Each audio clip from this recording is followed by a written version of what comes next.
alors, implique soumission à ce qui est exemplaire au chef en lequel on remet sa confiance. Et là, bien sûr, le charisme, vous le savez très bien, une personne qui est dotée de capacités plutôt atypiques ou bien pouvoir politique. Alors oui, donc, comme je viens de le dire, donc, le pouvoir est pluriel. Donc, nous avons pouvoir économique, ou bien pouvoir politique, ou bien pouvoir charismatique, etc., en fonction de notre position dans la société, mais également dans l'échiquier politique, etc.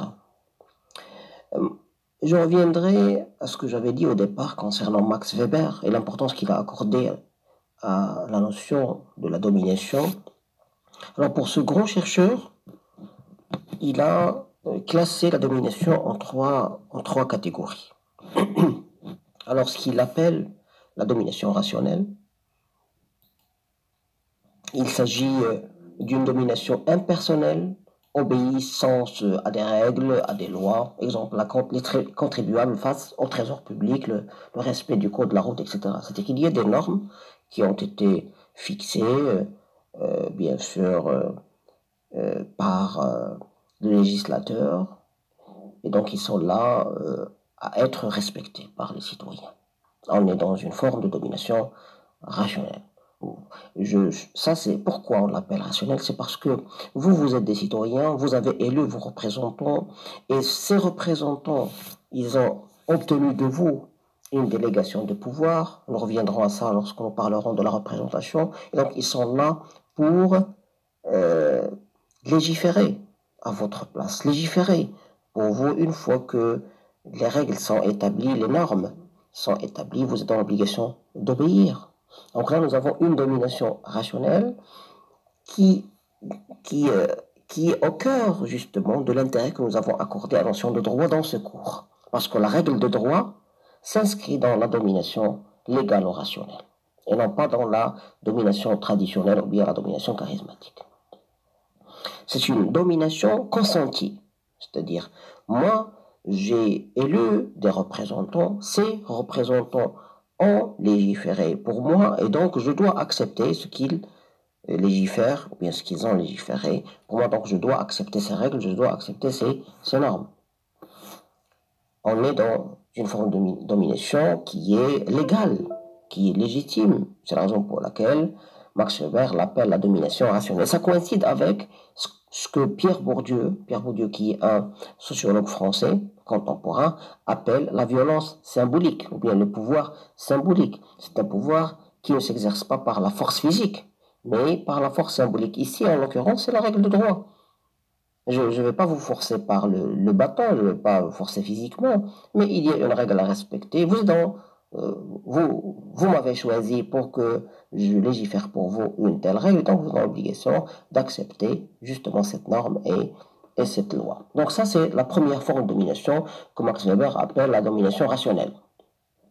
Et puis, il y a la domination traditionnelle. Le détenteur du pouvoir a été désigné par la tradition, par exemple un roi, un sorcier, etc. Donc dans le cadre par exemple de la tribu, on voyait ce genre de pouvoir, c'est-à-dire la succession, je dirais, de pouvoir se fait par un biais traditionnel, c'est-à-dire par exemple le chef de la tribu, il donne, je dirais, le pouvoir à son fils, ou bien il délègue le pouvoir à une personne de la tribu, et ça se fait selon des règles plutôt traditionnelles, non pas sur la base, comme c'est le cas maintenant en démocratie, sur la base d'un processus électoral dans lequel il y a des électeurs et il y a des élus, il y a un processus de vote. Alors, lorsqu'on parle de domination traditionnelle, c'est une domination qui est faite et exercée par le biais de la tradition. Et nous avons l'exemple le plus parlant, c'est l'exemple qui se trouvait bien sûr dans la gestion des tribus. Hein. C'est-à-dire, le pouvoir se faisait de manière plutôt successorale, de manière traditionnelle et non pas sur la base d'élections, comme c'est le cas par exemple pour les démocraties actuellement. Et puis, il y a, selon Max Weber, bien sûr, ici, on ne fait que présenter les choses, donc on n'est pas à la phase de discussion, ni des catégories, ni de la notion, mais uniquement de la compréhension de ce que Max Weber essaie de nous dire, ce qui essaie de, quelle est la définition qu'il donne à chacune de ces formes de domination. Et puis, il y a la troisième forme, c'est la domination charismatique. Alors, implique soumission à ce qui est exemplaire au chef en lequel on remet sa confiance. Et là, bien sûr, le charisme, vous le savez très bien, une personne qui est dotée de capacités plutôt atypiques, de capacités extraordinaires, et qui mettent cette personne-là, bien sûr, ses capacités, bien en haut de tout, au-dessus du lot, au-dessus de la société. Donc, il est pourvu d'un certain charisme, et c'est ce charisme-là qui, quelque part, serait à l'origine de son pouvoir.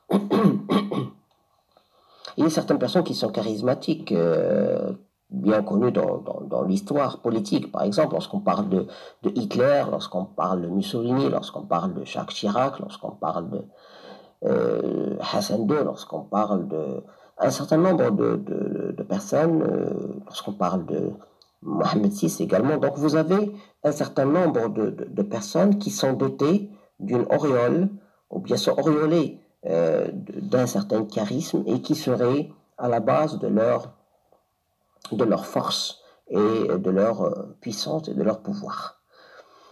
Donc ça, c'était la typologie faite par Max Weber.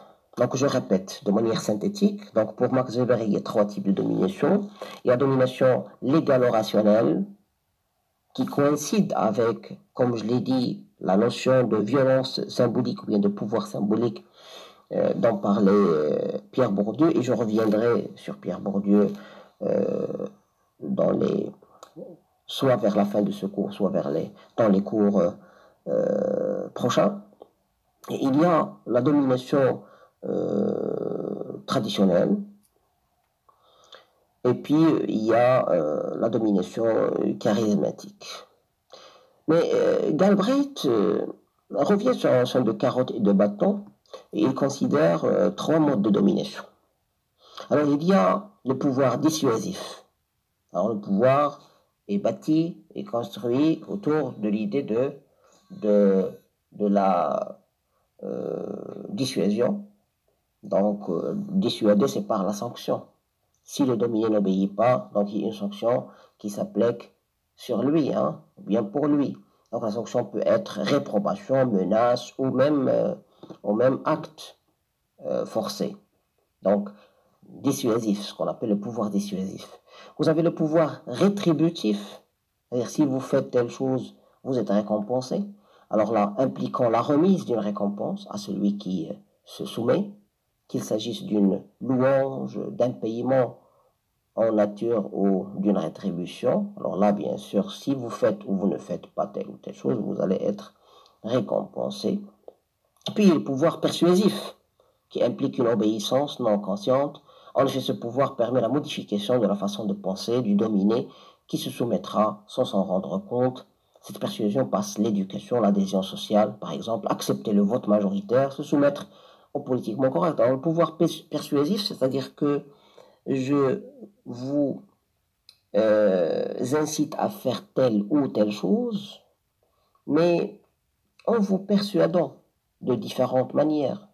Donc là, vous allez adhérer à mes opinions, vous allez adhérer à mes actions de manière très douce, mais de manière consentie. Ça, c'est très important. C'est-à-dire, vous acceptez ce que je vous dis et lorsque vous y adhérez de plein gré et non pas de manière, je dirais, obligée. On est dans le cadre du pouvoir personnel. Comme ce qui arrive, par exemple, par le biais des médias.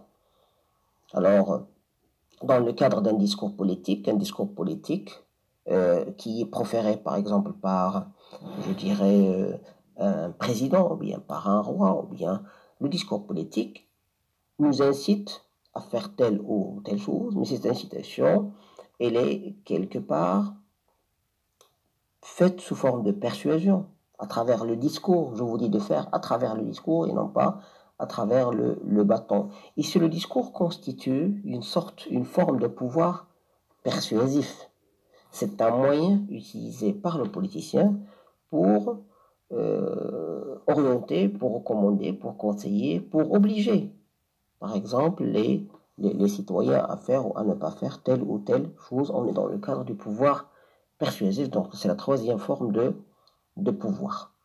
Et vous l'auriez certainement déduit, pouvoir persuasif correspond réellement, pratiquement, à la domination légale rationnelle de Max Weber et au pouvoir symbolique de Pierre Bourdieu. C'est la même chose. Pouvoir symbolique, c'est le pouvoir doux, qui ne s'exerce pas par la force et qui se fait par le biais du consentement du dominé. La domination légale rationnelle, c'est la même chose, ça se fait de manière douce et ça se fait par le biais du consentement du dominé. Et pouvoir persuasif, c'est un pouvoir qui s'exerce de manière également douce et qui n'implique pas l'existence d'une force matérielle et directe.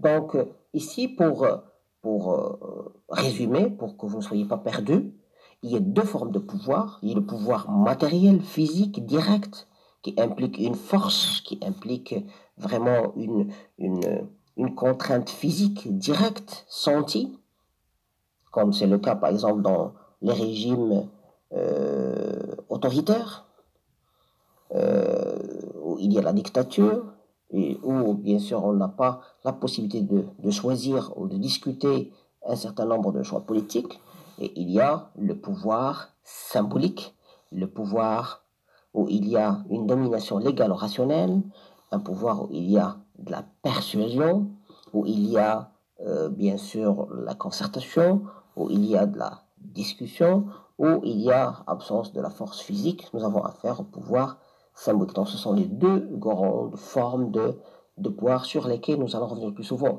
Et vous aurez certainement déduit également, à partir de cette introduction sur la notion de pouvoir, que la règle de droit s'inscrit dans le cadre du pouvoir persuasif, de la domination légale rationnelle, dans le cadre du pouvoir symbolique et non pas dans le cadre du pouvoir matériel, ou bien la domination matérielle, la domination forcée, selon la méthode traditionnelle.